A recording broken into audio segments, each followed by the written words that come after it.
அன்பர்கள் அனைவருக்கும் வாழ்த்துக்கள். சித்தர் திருமூலர் பரம்பரை பாரம்பரிய வர்ம வைத்தியசாலையின் தினமொரு வர்ம சிகிச்சை என்னும் தலைப்பில் இன்றைக்கி நம்ம பார்க்கக்கூடியது எல்லாருக்கும் ஏற்படக்கூடிய கை வலி, அதை பரிபூரணமாக குணப்படுத்தக்கூடிய வர்ம தடவல் முறையை தான் இப்போ நம்ம பார்க்க போகிறோம்.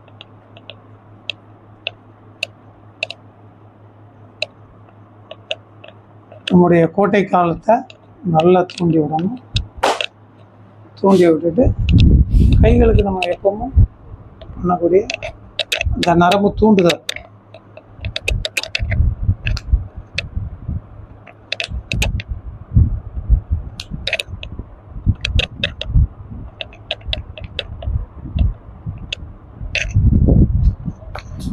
ஓகே. அதே மாதிரி இதில்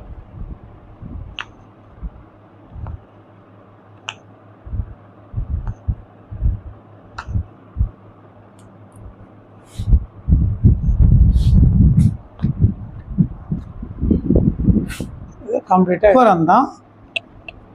இப்போ வலது கை அப்படின்னா வலது பக்கம் இருக்கக்கூடிய செப்பு வர்மம், ஓகேவா?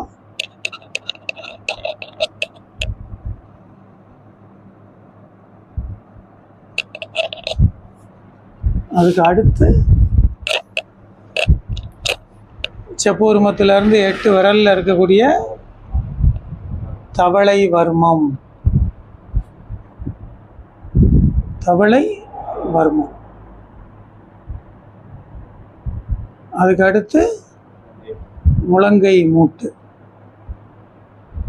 அதுக்கு அடுத்து விஷமணிப்பந்த வர்மம், அதுக்கு அடுத்து குருநாடி வர்மம், அதுக்கு அடுத்து மணிபந்த வர்மம், அப்புறம் பாலச்சக்கர வர்மம், கை கவளி, அடுக்கு வர்மம், இடுக்கு வர்மம், முடுக்கு வர்மம், அதுக்கப்புறமா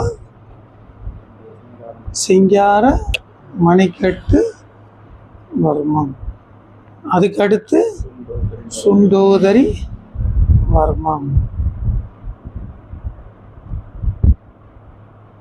அதுக்கு அடுத்து உள்ளங்கை வெள்ளை வர்மம், ஓகேவா?